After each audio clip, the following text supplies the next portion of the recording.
Good evening everyone, respected parents, teachers.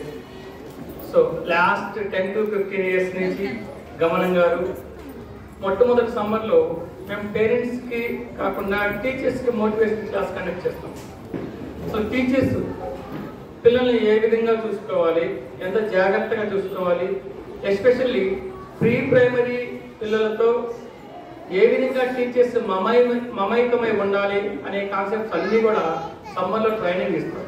ఆ తర్వాత మీకు ఇప్పుడు క్లాస్ రన్ చేస్తున్నాం అకాడమిక్ ఇయర్ స్టార్ట్ అయిన తర్వాత. సరిగ్గా ప్రీ ప్రైమరీ అంటే 3, 4, 5 ఇయర్స్ పిల్లలు అంటే అప్పటి వరకు అమ్మ నాన్న ఆలనా పాలనలో, అమ్మమ్మ నాయనమ్మ గోరుముద్దలతో, తాతయ్య బోసినవ్వుల్లో ఆనందంగా హ్యాపీగా గడుపుతున్నటువంటి ఇళ్లలో నుంచి బంధువులతో ఇరుగు పరివారితో ఆడుతూ పాడుతూ గడుపుతున్న చిన్న పిల్లలు, ఆ చిన్నారులు ఒక్కసారిగా స్కూలు అనే బాహ్య ప్రపంచంలో పాఠశాల అనే ఒడిలోకి, అంటే అమ్మ ఒడి నుంచి పాఠశాల అనే బడిలోకి ఎప్పుడైతే ప్రయాణం అంటే బాహ్య ప్రపంచాన్ని చూద్దామని ప్రయాణం సాగిస్తారో ఒక్కసారిగా ఇక్కడికి వచ్చేసరికి డిఫరెంట్ అట్మాస్ఫియర్ అనేది వాళ్ళకి కనిపించింది. అంటే అప్పటి వరకు ఉన్న వాతావరణం వేరు, ఇక్కడికి వచ్చిన తర్వాత వాతావరణం వేరు. వాళ్ళకి మంచి వాతావరణం మేము కల్పించడం కోసం ఇక్కడ చక్కగా టీచర్స్, ఆయాస్, అదేవిధంగా ఆడుకోవడానికి కొన్ని బొమ్మలు, ఈ విధంగా గ్రీనరీ, వీటన్నిటితో పాటు ఆడియో విజువల్ ఎయిడ్స్ చక్కగా, అంటే లెసన్స్ అనేవి ఇంతకుముందు పద్ధతిలో కాకుండా ABCD అని చెప్పే పద్ధతులు లేవు, 1, 2, 3 అని నెంబర్స్ చెప్పే విధానం లేదు. సో లెర్నింగ్ బై డూయింగ్, చేస్తూ నేర్చుకునే పద్ధతిలో పిల్లల్ని నేర్పించడము. ఆ విధంగా ఫోనిక్స్ సౌండ్స్, ఇందాక మిస్ వాళ్ళు చెప్పారు, BAT బ్యాట్ అనే సౌండ్ లో B ప్లేస్ లో మేము R ఉంచితే ఆటోమేటిక్ వాళ్ళు ర్యాట్ అని చెప్తారు. ఓకే, R ప్లేస్ లో C ఉంచితే క్యాట్ అని చెప్తారు. అంటే ఫస్ట్ ఏం చేపిస్తామంటే సౌండ్స్ నేర్పిస్తాం, ఏ లెటర్ కి ఏ సౌండ్ వచ్చింది ఆ సౌండ్ నుంచి లెటర్ ఐడెంటిఫై చేస్తాం. సో ఈ విధంగా ఒక సిస్టమేటిక్ లెర్నింగ్ బై డూయింగ్ అనే యాక్టివిటీలో పిల్లల్ని చక్కగా నేర్పించడం అనేది ఇక్కడ ఉన్నటువంటి సిస్టమ్. అందుకే చాలా మంది, అంటే కొంతమంది పాపం పేరెంట్స్ తెలియక స్కూల్లో జాయిన్ అయ్యి 6 వారాలు అయింది, ఇంతవరకు మా అబ్బాయి ఏనే లెటర్ కూడా రాయటం లేదని చెప్పి కొంతమంది పేరెంట్స్ నా దగ్గరికి వస్తారు. సహజంగా ఏనే లెటర్ వాళ్ళ చేత రాయించాలంటే మినిమం 3 years 6 months నిండుండాలి, అంటే కనీసం అట్లీస్ట్ 4 years నిండుండాలి. అలా అయితేనే వాళ్ళ థంబ్ ప్రింట్ అనేది కోఆపరేట్ చేస్తుంది. ఈ లోపల పిల్లలకి ఈ థంబ్ మీద ప్రెజర్ పడితే ఈ నర్వ్స్ యొక్క ఎఫెక్ట్ బ్రెయిన్ మీద ఉంటుంది. కాబట్టి ఫ్యూచర్లో వాళ్ళకి నర్వ్స్ వీక్ అవ్వడానికి ఛాన్స్ ఉంటుంది. అందుకే మనం చిన్న వయసులో ఉన్నప్పుడు 5 సంవత్సరాల నుండి 6వ సంవత్సరం వచ్చిన తర్వాతే స్కూల్కి వెళ్ళేవాళ్ళం. ఇప్పుడు 3 yearsకే స్కూల్ పంపిస్తున్నారు, మేము కూడా డబ్బుల కోసం చేసుకుంటున్నాం. మేమంటే సమాజం ఆ విధంగా ఉంది.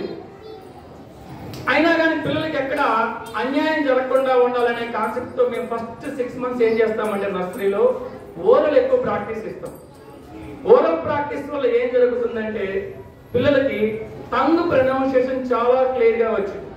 అంటే తెలుగు రైమ్స్ ఇస్తాము, ఇంగ్లీష్ రైమ్స్ ఇస్తాము, హిందీ రైమ్స్ ఇస్తాము. ఈ విధంగా డిఫరెంట్ రైమ్స్ ద్వారా టంగ్ ప్రొనౌన్సియేషన్, అంటే కొంతమంది పిల్లలు 4 మందం అంటారు, 4 తిరగట్లేదు అంటారు. ఇంట్లో మనకి అంత అవకాశం ఉండదు వాళ్ళకి రైమ్స్ ఇవన్నీ ఇవ్వడానికి.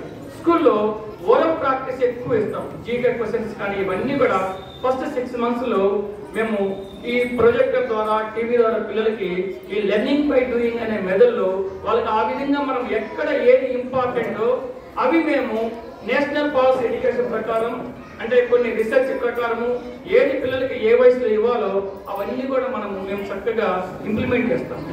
అంటే ఇంప్లిమెంట్ చేయబట్టే, అంటే చాలా మంది పేరెంట్స్, సార్ మీరు క్యాంపైనింగ్ రాలేండి, అందరూ స్కూళ్ళల్లో టీచర్స్ని ఇంటింటికి తిప్పుతారు, మీరు ఒక ఇంటికి కూడా ప్రిపేర్ అయ్యండి అని చెప్పి కొంతమంది స్కూల్స్ వాళ్ళు రీసెర్చ్ చేయడం స్టార్ట్ చేశారు.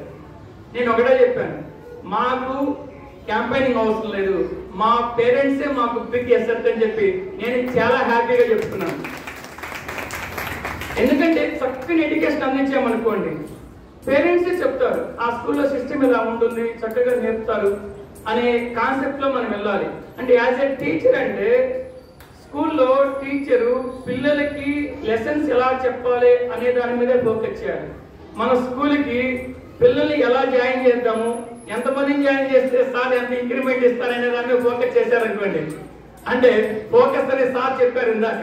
అంటే కొంతమందికి బాడీ స్కిల్స్ ఉంటాయి, కొంతమందికి ఈ ప్రకృతి మీద ఉంటుంది. ఆ విధంగా టీచర్స్ కనుక అడ్మిషన్స్ మీద ఫోకస్ ఉందనుకోండి, స్టడీస్ మీద ఫోకస్ తగ్గుతుంది.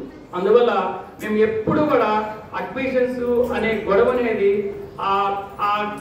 ఆ ఎన్విరాన్మెంట్ అనేది టీచర్స్ క్రియేట్ చేయాలి. చక్కగా మనం వచ్చిన పేరెంట్స్కి హ్యాపీగా ఇక్కడ మంచి ఎడ్యుకేషన్ దొరుకుతుంది అనే అట్మాస్ఫియర్ లో ఇక్కడ ఎడ్యుకేషన్ సిస్టమ్ అనేది రన్ అవుతూ ఉంటుంది. సో ఇది ఒక్కటే కాదు. అంటే ఇప్పుడు పేరెంట్స్ కొన్ని అంటే మాకు గత అనుభవాల నుంచి మేము చెప్పాలనుకుంది ఏంటంటే, ఇంతకుముందు ఒక 6-7 years బిఫోర్ ఒక బాబు మార్నింగ్ 8:30 లేస్తాడంట. వాళ్ళు హడావుడిగా బాత్ చేయించేసి 8:45 కల్లా స్కూల్కి తీసుకొస్తారు. 8:45 స్కూల్కి వచ్చేస్తాడు. వస్తాడు, స్కూల్లో రైమ్స్ స్టార్ట్ అవుతుంది. రైమ్స్ స్టార్ట్ అయ్యి 9:15, 9:30 కల్లా వాడు వెంటనే రెస్ట్ రూమ్ అంటాడు. ఆయన వాడిని రెస్ట్ రూమ్ తీసుకెళ్ళి మళ్ళీ వచ్చి డ్రెస్సింగ్ చేసి సెట్ చేసి 9:30 క్లాస్లోకి వచ్చింటాడు. 10కి ఇంటర్వల్ బ్రేక్. 10కి ఇంటర్వల్ బ్రేక్ లో వాళ్ళు ఏం చేస్తారంటే ఒక బాబుకి 5 ఇడ్లీ పెట్టిస్తారు. దాంట్లో నెయ్యి అంటే గీ ఫుల్గా ఉంటుంది, ఒక దోశ పంపిస్తారు. అంటే అసలు బాబు ఏజ్ ఎంత తినగలుగుతాడు అనేది ఆలోచించరు. అంటే పిల్లల మీద ప్రేమ చూపించడం కాదు, అతి ప్రేమ చూపిస్తారు. ఆయనను అడుగుతారు, అమ్మ మా బాబు జాగ్రత్తగా పెట్టు అని. వాడు 2 ఇడ్లీ తింటాడు, మిగతా 3 ఇడ్లీ దోశలో సగం ఆయన తినేసింది. అప్పుడు ఇంతకుముందు పుష్ప ఏమని మేము పెద్ద ఆయమంటాం. ఆయమని అడిగాం, ఏంది ఆయమ్మ నువ్వు తింటున్నామని. అంటే కాదు సార్, వాళ్ళు నాకు దసరా వల్ల మా బాబుని జాగ్రత్తగా చూసుకుని 1000 రూపాయలు ఇస్తారు. అవి తినలేదనుకోండి ఎనికి రిటర్న్ పంపిస్తానంటారు కదా, ఎనికి రిటర్న్ పంపిస్తే నాకు 1000 రూపాయలు ఎట్లా వస్తాయి సార్ అంది. అంటే అసలు బాబు ఎంత తినగలుగుతున్నాడు అనేది పేరెంట్ యాజ్ ఏ పేరెంట్గా మనం ఆలోచించుకోవాలి. సో ఇంతకుముందు అయితే స్కూల్లో కేవలం ఫస్ట్ ఫ్లోర్లోనే వాళ్ళ లంచ్ కంప్లీట్ అయినా బ్రేక్ఫాస్ట్ కంప్లీట్ అయినా ఒక డస్ట్బిన్ మొత్తం ఫిల్ అయింది. ఇప్పుడైతే పేరెంట్స్ అలా పంపించలేదు, మినిమం పంపిస్తున్నారు. ఇప్పుడు హ్యాపీగా ఫీల్ అవుతున్నాం. సో అంటే ఆ బాబు 10కి ఆ ఇడ్లీ తినేస్తాడు. తిన్న తర్వాత మేడం అక్కడ Johnny yes papa rain start చేస్తాడు.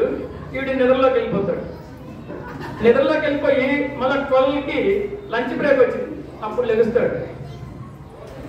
లంచ్ కూడా ఒక లంచ్ బాక్సే, కానీ అందులో 2 లేయర్స్ ఉంటాయి. ఒకటి కవర్ రైస్, ఒకటి కర్రీస్తో ఉంటుంది.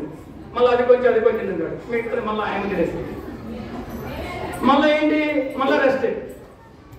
6 months తర్వాత నేను అబ్జర్వ్ చేస్తే బాబు 2 కిలోలు పెరిగితే ఆయన 6 కేజీలు పెరిగింది. చూడండి, ఆలోచించండి.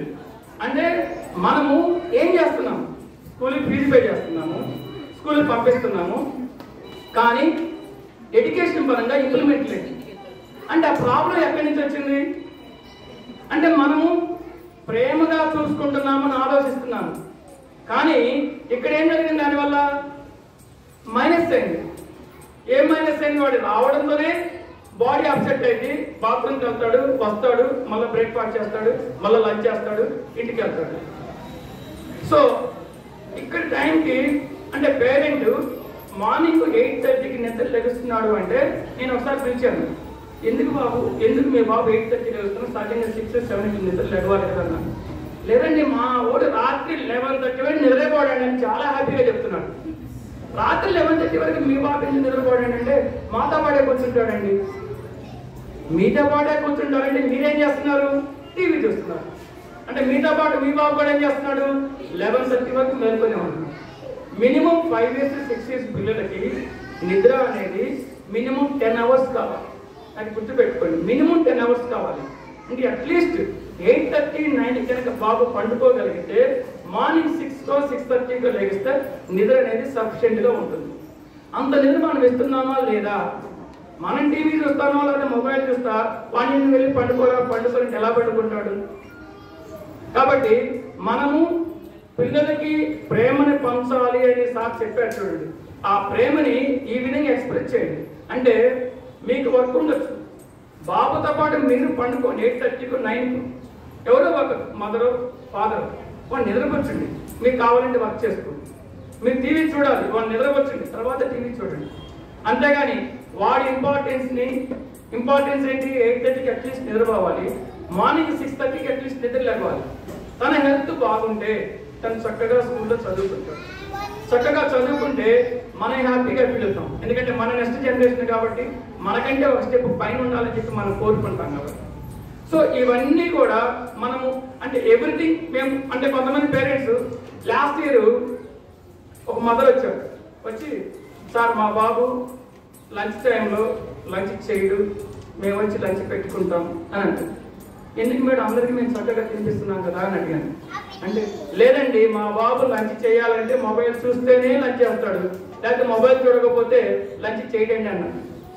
నేను చెప్పాను అప్పుడు మొబైల్స్ చూపించేటటువంటి స్కూల్స్ డిఫరెంట్గా ఉంటాయండి, మీరు ఆలోచించుకోండి అని చెప్పాను. అందుకంటే ఏం చేయగలుగుతాం? ఒక పేరెంట్ మొబైల్ తీసుకొచ్చి ఇక్కడ ఒక బాబుకి లంచ్ పెట్టి వెళ్ళింది అనుకోండి, మిగతా పిల్లలు ఏం చేస్తారు? దానికి అట్రాక్ట్ అవుతారు. దానివల్ల ఏమవుతుంది? సిస్టమ్ స్పాయిల్ అవుతుంది. నేను ఒక పేరెంట్ కోసం ఎక్స్క్యూజ్ చేస్తే సిస్టమ్ మొత్తం స్పాయిల్ అయింది. కాబట్టి చక్కగా చెప్పాము, వాళ్ళు అర్థం చేసుకుని ఉన్నారు. ఆ తర్వాత ఇప్పుడు ఆ బాబు చక్కగా ఇప్పుడు PP1లో ఉన్నాడు, LKGలో ఉన్నాడు. సో ఇవన్నీ కూడా మేము ప్రాక్టికల్గా అనిపించేటటువంటి ప్రాబ్లమ్స్. వాటికి మేము యాజ్ ఏ టీచర్గా కావచ్చు, లేకపోతే స్కూల్ మేనేజ్మెంట్ కావచ్చు, వాళ్ళ ప్రాబ్లమ్స్ ఏమైనా ఉంటే మీకు చెప్తాం. మీకు అంటే ఇప్పుడు సిస్టమ్ మీకు క్లియర్గా అర్థమైంది. 8:30 స్కూల్ 3:40 వరకు ఉంటుంది, 3:30 నుంచి 3:40. 3:40 నుంచి 4:30 లోపు మీకు ఇంట్లో ఏదైనా పిల్లలు అంటే ఇప్పుడు ఇంతకుముందు బాగా ఫోన్ కాల్స్ వచ్చాయి, సార్ మా వాడు భోజనం చేయట్లేదు మీరు అరవండి అని ఫోన్ చేసేవాళ్ళు. కనీసం మీరు అరవకపోతే వాళ్ళ క్లాస్ టీచర్ చెప్పండి సార్ అంటారు. అంటే చూడండి, ఇప్పుడు రాత్రి 8కో 9కో భోజనం చేయకపోతే మీరు వాళ్ళ క్లాస్ టీచర్ దగ్గర ఫోన్ చేపిస్తే నెక్స్ట్ డే ఆ క్లాస్ టీచర్ మీద ఆ బాబుకి ఎటువంటి ఫీలింగ్ ఉంటుంది ఒకసారి ఆలోచించండి. ఏముంటుంది? అట్లాగే ఏమనిపిస్తుంది? అమ్మో మా టీచర్ అరుస్తారేమో ఆ ఫీలింగ్తోనే తను ఆటోమేటిక్గా టీచర్ అంటే భయం మొదలైంది. టీచర్ అంటే భయం మొదలైతే స్కూల్ అంటే భయం మొదలైంది. స్కూల్ అంటే భయం మొదలైతే స్వేచ్ఛ అనేది హరించింది. స్వేచ్ఛ పోయిందనుకోండి స్కూల్కి రావడానికి ఇష్టపడదు. కాబట్టి మనం మినిట్ టు మినిట్ పిల్లల గురించి ఆలోచించాలంటే వాళ్ళు ఏ విధంగా మూవ్ అవుతున్నారు, సో సరైన దారిలో ఉన్నారా లేదా, వాళ్ళకి ఎటువంటి హెల్ప్ మన సైడ్ నుంచి ఇవ్వాలి, స్కూల్ వాళ్ళు ఎటువంటి హెల్ప్ చేస్తున్నారు, వాళ్ళ ఎడ్యుకేషన్ మూవ్ అవ్వాలి, గ్రోత్ అవ్వాలి అంటే స్కూల్ ఎటువంటి సర్వీస్ ఇస్తున్నారు, ఇవన్నీ కూడా యాజ్ ఏ పేరెంట్గా మనం ఆలోచించుకోవాలి. సో చక్కగా ఇవన్నీ కూడా మనము అంటే మీరు మేము కలిసి యాక్చువల్గా ఈరోజు ప్రోగ్రామ్కి పేరెంట్స్ దాదాపు 130 to 140 మెంబర్స్ రావాలి. అంటే ప్రీ ప్రైమరీ అంటే నర్సరీ, PP1, PP2 ఈ 3 క్లాసెస్. సో మేము 2 to 4:30 ఉన్నాం. ఈ క్లాసు యాక్చువల్గా సార్కి ఒక ట్రైనింగ్ ప్రోగ్రామ్ ఉంది. నిన్న రాత్రి 10 o'clockకి నెల్లూరు నుంచి వచ్చారు. మళ్ళీ ఈరోజు 6:30 క్లాస్ ఉంది. రెస్ట్ లేదు. కేవలము మన స్కూలు మన పేరెంట్స్ అంటే సార్కి అంటే ఎంత రెస్ట్ లేకపోయినా సరే మనము అడగగానే కాదనకుండా తను మనకు అంత సర్వీస్ ఇస్తారు. సార్ క్లాస్ వినాలి, ఎంతో కొంత ఇన్న ద్వారా మీరు కొంత నేర్చుకుంటారు, పిల్లల యొక్క పెంపకంలో ఏదో జాగ్రత్తలు తీసుకుంటారు అన్న ఉద్దేశంతో మేము ఈరోజు ఈ క్లాస్ కండక్ట్ చేసాం. సో ఈ క్లాస్ స్టార్ట్ చేసినప్పుడు 5 వచ్చారు. ఇదేందా 100 సెంచరీ కొట్టాలనుకుంటే 5 వచ్చారు అనుకున్నాం. ఎందుకంటే ఎక్కువ మంది రావడం మా ఇంటెన్షన్ కాదు. సార్ చెప్పే మెసేజ్ ఎక్కువ మందికి పాస్ అయింది అనుకోండి. స్కూల్ సిస్టమ్ చెప్పాం, అంటే హోంవర్క్స్ ఎలా ఉంటాయి, CW ఎలా ఉంటుంది, అదేవిధంగా PB అంటారు అంటే ప్రాక్టీస్ బుక్ అనేది తెలియాలి, లేకపోతే మీరు కన్ఫ్యూజ్ అవ్వచ్చు. NB అంటారు అంటే నోట్బుక్. సో ఆ విధంగా అవన్నీ కూడా సిస్టమ్ చెప్పినప్పుడు మీకు ఆటోమేటిక్గా అర్థమవుతుంది. సో ఇంటి దగ్గర ఏ సబ్జెక్ట్ వర్క్ ఇస్తున్నారు, ఏ వర్క్ ఎంత ఇస్తున్నారు, హెవీగా ఇస్తున్నారా, తక్కువ ఇస్తున్నారా, హెవీ వర్క్ ఇస్తే ఏం చేయాలి. సో ఇవన్నీ కూడా మాకు ఇక్కడ 3:30 to 4:30 ఇక్కడ సజెషన్ బుక్ ఉంటుంది, అంటే రిమార్క్స్ బుక్ అంటాం. మీకు ఏదైనా డౌట్ వస్తే ఆ బుక్లో నోట్ చేస్తే వెంటనే ఆ కన్సల్ట్ టీచర్ మీతో మాట్లాడి సో దాని యొక్క సాల్వ్ అనేది వెంటనే మేము చేయగలుగుతాం. ఇదే విధంగా మినిట్ టు మినిట్ మేము ఇక్కడ కాన్సన్ట్రేషన్ చేసి పిల్లల యొక్క భవిష్యత్తుకు బంగారు బాటలు వెయ్యాలి అన్న ఉద్దేశంతో లాస్ట్ ఈ సంవత్సరం ఈ స్కూల్ స్టార్ట్ చేసి 18th ఇయర్. అంటే ఈ 18 సంవత్సరాల్లో నర్సరీ నుంచి 10th క్లాస్ వరకు ఇక్కడే కంప్లీట్ అయిపోయి సో ఇంటర్మీడియట్ తర్వాత ఇక్కడ మన జిహెచ్ఎంసీలో డాక్టర్స్గా ఆల్రెడీ ఇప్పటికి 2 మెంబర్స్ జిహెచ్ఎంసీ నుంచి డాక్టర్స్ వచ్చారు మన స్కూల్ నుంచి. అదే నేను ఐఐటీలో వచ్చేసి 3 మెంబర్స్ జాయిన్ అయ్యారు. So before last year so Nandyal government కాలేజీలో డాక్టర్గా మేఘన అనే పాప చేస్తుంది. ఇంతకుముందు సునాయన్ అనే పాప ఇక్కడే మన గుంటూరు మెడికల్ కాలేజీలో డాక్టర్గా చేస్తుంది. ఈ ఇయర్ అంటే లాస్ట్ 2 years కంప్లీట్ అయ్యి ఈ ఇయర్ 2 డాక్టర్స్గా వచ్చారు. ఇద్దరికి 600 above వచ్చి ఈ కౌన్సిలింగ్ లో డాక్టర్స్ గా రెడీ అవుతారు. అంటే ఈ విధంగా అంటే స్కూల్లో ఎప్పటి నుంచి ఒక సిస్టమ్ అనేది డెవలప్ చేసి దానికి మీరు కోఆపరేట్ చేస్తే ఖచ్చితంగా మన స్కూల్ నుంచి మంచి ఆఫీసర్స్, సొసైటీకి సర్వీస్ ఇచ్చే డాక్టర్స్, లాయర్స్ అలా తయారు చేసామనుకోండి మాకు అంతకంటే ఉండే ఆనందంగా వేరే ఏమీ ఉండదు. అంటే మీ దగ్గర ఫీజు తీసుకుంటాం, అంటే మీ దగ్గర రూపాయి తీసుకున్నాం అనుకోండి, రూపాయలు ఒక 25% రెంట్కి పోతుంది, ఒక 25% శాలరీస్ పోతాయి, ఒక 25% మెయింటెనెన్స్ పోతాయి. మాకు కూడా 10% 15% ఉంటుంది, ఉండదు అంటలేదు. కానీ ఆ డబ్బుల కంటే మాకు ఆనందం ఎక్కడి నుంచి వచ్చింది అంటే విజన్ స్కూల్లో చదివిన స్టూడెంట్స్ మంచి పొజిషన్లో ఉన్నారు, మోరల్గా ఉన్నారు, నైతికంగా చాలా హ్యాపీగా ఉన్నారు, ఒక సిస్టంలో ఉన్నారు, సో సమాజానికి వీళ్ళు సర్వీస్ ఇస్తున్నారు అన్నటువంటి హ్యాపీనెస్ మాకు దొరికింది అనుకోండి. ఆ హ్యాపీనెస్ మీకు హ్యాపీగా ఉంటుంది, నాకు కూడా హ్యాపీగా ఉంటుంది, సమాజానికి కూడా హ్యాపీ ఉంటుంది. ఆ హ్యాపీనెస్ అందాలంటే ఖచ్చితంగా మీ సహకారం కావాలి. కాబట్టి మేము ఇక ముందు కూడా ఇట్లాంటి క్లాసులు రన్ చేసినప్పుడు చక్కగా రండి, వచ్చి మీ ఒపీనియన్ షేర్ చేసుకోండి. పిల్లల యొక్క బంగారు భవిష్యత్తు కోసం మీరు మేము అంటే మా స్టాఫ్ అందరం, అదేవిధంగా గమనం గారు, మీరు అంటే పేరెంట్స్ అందరూ కలిసి చక్కగా పిల్లల యొక్క భవిష్యత్తు కోసం కష్టపడదాము, ఇష్టంగా వర్క్ చేద్దాము, వాళ్ళ భవిష్యత్తుకి బంగారు బాటలు వేద్దామని ఇక్కడికి వచ్చినటువంటి మీ అందరికీ మన విజన్ స్కూల్ మేనేజ్మెంట్ తరఫున, గమనం తరఫున అందరికీ కృతజ్ఞతలు తెలియజేస్తూ థ్యాంక్ యూ.